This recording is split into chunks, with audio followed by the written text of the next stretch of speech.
സ്വദേശികളായ സദാം ഹുസൈൻ, അജിം ഉദ്ദീൻ, മുഖ്ബിർ റഹ്മാൻ, ഖൈറുൽ ഇസ്ലാം എന്നിവരെയാണ് നെടുങ്കണ്ടം പോലീസ് അറസ്റ്റ് ചെയ്തത്. വെള്ളിയാഴ്ച രാത്രിയിലായിരുന്നു കുടുംബം കട്ടപ്പനയിലെത്തിയത്.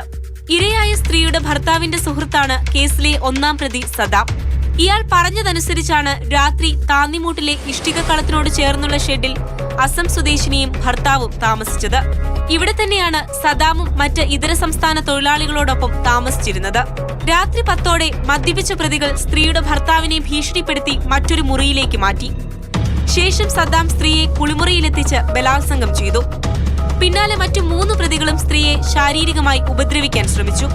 ഇതുമായിട്ട് ബന്ധപ്പെട്ട ആൾക്കാരെ പോലീസ് അന്വേഷിച്ചു വരവേ ഒരടുത്ത് തന്നെ ടൗണിലുണ്ട് എന്ന് പേര് ലഭിച്ചതിനെ തുടർന്ന് അവരെ നമ്മൾ കസ്റ്റഡിയിലെടുക്കുകയും തുടർന്ന് അതുമായിട്ട് ബന്ധപ്പെട്ട കസ്റ്റഡിയിലെടുക്കപ്പെട്ട ആൾക്കാർ നൽകിയ വിവരമനുസരിച്ച് മറ്റ് 4 പ്രതികളെയും ഇന്നേ ദിവസം തന്നെ കസ്റ്റഡിയിലെടുത്തിട്ടുണ്ട്. നെടുങ്കണ്ടത്തിന് സമീപത്ത് നിന്നാണ് പ്രതികളെ പിടികൂടിയത്. ഇവർ സമീപത്ത് തന്നെ ജോലി ചെയ്യുന്നവരാണ്.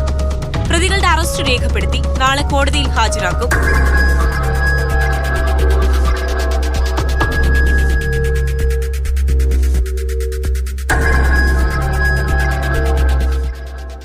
മാതൃഭൂമി ന്യൂസ്, ഇടുക്കി.